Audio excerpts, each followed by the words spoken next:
السلام علیکم ورحمۃ اللہ وبرکاتہ۔ بسم اللہ الرحمن الرحیم۔ ناظرین و سامعین حضرات، آپ حضرات کے سامنے آنے کا مقصد یہ ہے کہ صلاۃ التسبیح اور نماز تسبیح کو بیان کیا جائے، تاکہ آج اس متبرک مہینے یعنی ماہ رمضان کی 27ویں شب ہم اس نماز یعنی صلاۃ التسبیح کو پڑھنے کی کوشش کریں۔ صلاۃ التسبیح اور نماز تسبیح یہ ایسی نماز ہے جو آپ صلی اللہ علیہ وسلم نے بطور ہدیہ کے اور بطور تحفہ کے اپنے چچا جان حضرت عباس رضی اللہ تعالی عنہ کو سکھلائی تھی، اور فرمایا تھا کہ یہ نماز ایسی نماز ہے جس نماز کے پڑھ لینے کی وجہ سے آپ کے اگلے پچھلے چھوٹے بڑے تمام گناہ معاف فرمائے جائیں گے۔ تو انشاءاللہ ہم بھی کوشش کریں، آج ہم بھی اس نماز کو پڑھیں، سیکھ کر پڑھیں، اور امید کریں گے کہ اللہ تبارک و تعالی ہمارے بھی اگلے پچھلے چھوٹے بڑے تمام گناہ معاف فرمائیں گے۔ اور اگر کوئی انسان اس نماز کو اپنی کسی خصوصی مقصد کے لیے، کسی حاجت روائی کے لیے، کسی پریشانی سے نکلنے کے لیے، کسی مصیبت سے نکلنے کے لیے اس غرض سے پڑھتا ہے، تو امید ہے کہ اللہ تبارک و تعالی اس کی حاجت روائی فرمائیں گے اور اس کی پریشانی کو دور فرمائیں گے۔ چنانچہ یہ نماز 4 رکعات کی ہے۔ جس طرح ہم عام نمازیں 4 رکعت ایک سلام کے ساتھ پڑھتے ہیں، اسی طرح یہ نماز بھی ایک سلام کے ساتھ پڑھی جاتی ہے، 4 رکعتیں۔ لیکن اس نماز میں ایک چیز زائد ہے، صرف وہ ہے ایک تسبیح۔ تسبیح کیا ہے؟ وہ ہے سبحان اللہ والحمد للہ ولا الہ الا اللہ واللہ اکبر۔ سبحان اللہ والحمد للہ ولا الہ الا اللہ واللہ اکبر۔ یہ تسبیح نماز مترجم اور اشرفی نماز جس کو ہم کہتے ہیں اس پہ لکھی ہوئی ہے، اس سے بھی ہم یاد کر سکتے ہیں اسے۔ چنانچہ یہ تسبیح 4 رکعتوں میں کل ہمیں 300 مرتبہ پڑھنی ہے۔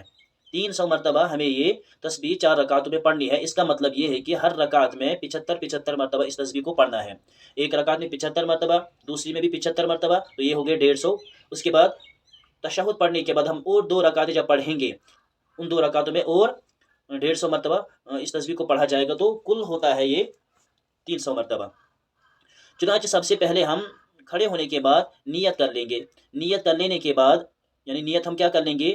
میں 4 رکعت صلاۃ التسبیح پڑھتا ہوں یا 4 رکعت نماز تسبیح پڑھتا ہوں۔ نیت کر لینے کے بعد اللہ اکبر کرنے کے بعد ہم جس طرح عام نمازوں میں ثنا پڑھتے ہیں، یعنی سبحانک اللہم وبحمدک وتبارک اسمک وتعالی جدک ولا الہ غیرک، ثنا پڑھ لینے کے بعد ہم سب سے پہلے اس تسبیح کو پڑھیں گے جو تسبیح ابھی بیان کی گئی، یعنی سبحان اللہ والحمد للہ ولا الہ الا اللہ واللہ اکبر۔ یہاں پر پڑھیں گے ہم پہلی مرتبہ 15 مرتبہ، اسے 15 مرتبہ پڑھ لیں گے، سبحان اللہ والحمد للہ ولا الہ الا اللہ واللہ اکبر۔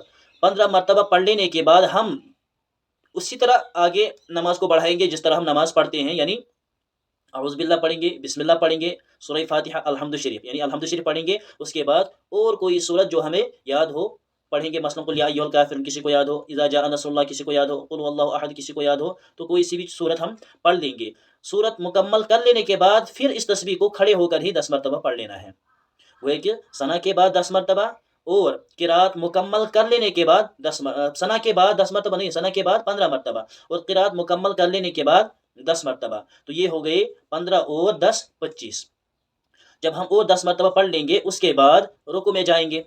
رکوع میں جانے کے بعد ہم تسبیح پڑھیں گے رکوع کی، سبحان ربی العظیم، جتنی مرتبہ پڑھنی ہو انسان کو رکوع کی تسبیح، 3 مرتبہ، 5 مرتبہ، 7 مرتبہ، 11 مرتبہ، تو رکوع کی تسبیح پڑھ لینے کے بعد ہم پھر پڑھیں گے اس تسبیح کو، سبحان اللہ والحمد للہ ولا الہ الا اللہ واللہ اکبر، رکوع میں ہی 10 مرتبہ، تو ہو گیا 25 اور 10 35۔ رکوع میں 10 مرتبہ پڑھ لینے کے بعد ہم رکوع سے اٹھیں گے، سمع اللہ لمن حمدہ ربنا لک الحمد، ربنا لک الحمد کے بعد کھڑے ہو کر ہی پھر پڑھیں گے ہم 10 مرتبہ، سبحان اللہ والحمد للہ ولا الہ الا اللہ واللہ اکبر۔ 35 ہو گئے تھے ہمارے رکوع میں، 35 اور 10 ہو گئے 45۔ جب یہاں پر ہم 10 مرتبہ پڑھ لیں گے رکوع سے اٹھنے کے بعد، اس کے بعد ہم پہلے سجدے میں چلے جائیں گے۔ پہلے سجدے میں جانے کے بعد ہم سجدے کی تسبیح پڑھیں گے جس طرح ہم نے رکوع کی تسبیح پڑھی تھی۔ سجدے کی تسبیح پڑھ لینے کے بعد ہم پھر پڑھیں گے 10 مرتبہ سبحان اللہ والحمد للہ ولا الہ الا اللہ واللہ اکبر۔ تو جب ہم نے یہاں پر 10 مرتبہ پڑھ لیا پہلے سجدے میں، تو ہو گئے 45 اور 10 55۔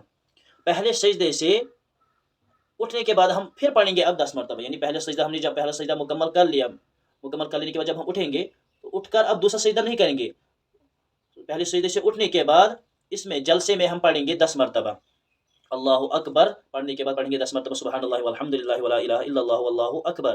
تو یہ ہو گئے 55 اور 10 سجدے میں، چونکہ ہمارے 55 آ گئے تھے، 55 اور 10 ہو گئے 65. اب جب دوسرے سجدے میں جائیں گے، دوسرے سجدے میں سجدے کی اپنی تسبیح یعنی سبحان ربی الاعلیٰ کے بعد پھر پڑھیں گے ہم 10 مرتبہ سبحان اللہ والحمد للہ ولا الہ الا اللہ واللہ اکبر. تو یہ ہو گئے 65 اور 10 75. گویا کہ ایک رکعت میں کل یہ ہو گئے 75. اب دوسرا سجدہ جب ہم نے مکمل کر لیا، دوسرے سجدے کی تسبیح پڑھ لی اور اس میں یہ سبحان اللہ والحمد للہ ولا الہ الا اللہ واللہ اکبر بھی پڑھ لیا 10 مرتبہ، تو دوسرے سجدے سے اٹھ کر سیدھے کھڑے ہو جائیں گے.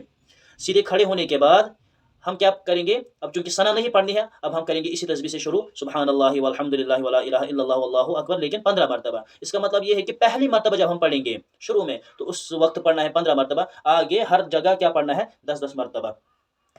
گویا کہ دوسری رکعت میں شروع میں پڑھیں گے 15 مرتبہ، قرات مکمل کر لینے کے بعد پھر 10 مرتبہ، رکوع میں 10 مرتبہ، رکوع سے اٹھنے کے بعد 10 مرتبہ، پہلے سجدے میں 10 مرتبہ، سجدے سے اٹھنے کے بعد 10 مرتبہ، دوسرے سجدے میں 10 مرتبہ، یہ ہو گئے پھر 75. تو 75 ہو گئے 150. اسی طرح جب ہم 2 رکعت ہم نے مکمل کر لی، اب دوسری رکعت کا دوسرا سجدہ جب ہم نے کر لیا، اس کے بعد جب کھڑے ہو جائیں گے تو پڑھیں گے تشہد التحیات للہ والصلوات. التحیات پڑھنے کے بعد ہو جائیں گے ہم تیسری رکعت کے لیے کھڑے. تو تیسری رکعت میں پھر پڑھیں گے ہم شروع میں سبحان اللہ والحمد للہ ولا الہ الا اللہ واللہ اکبر 15 مرتبہ، پھر قرات کے بعد 10 مرتبہ. تو اسی طرح چاروں رکعتوں میں 75 مرتبہ پڑھ لینا ہے. تو یہ کل ہو جائے گا 4 رکعتوں میں 300 مرتبہ. میں امید کرتا ہوں کہ ہم سب نے اس کو سمجھ لیا ہوگا، اور سمجھنے کے بعد ہم اس تسبیح کو یاد کر لیں گے، اور انشاءاللہ آج تمام مل کر ہم اس نماز کو پڑھیں گے. اللہ تبارک و تعالی ہمیں بھی عمل کی توفیق عطا فرمائے اور آپ کو بھی عمل کی توفیق عطا فرمائے. السلام علیکم ورحمۃ اللہ وبرکاتہ.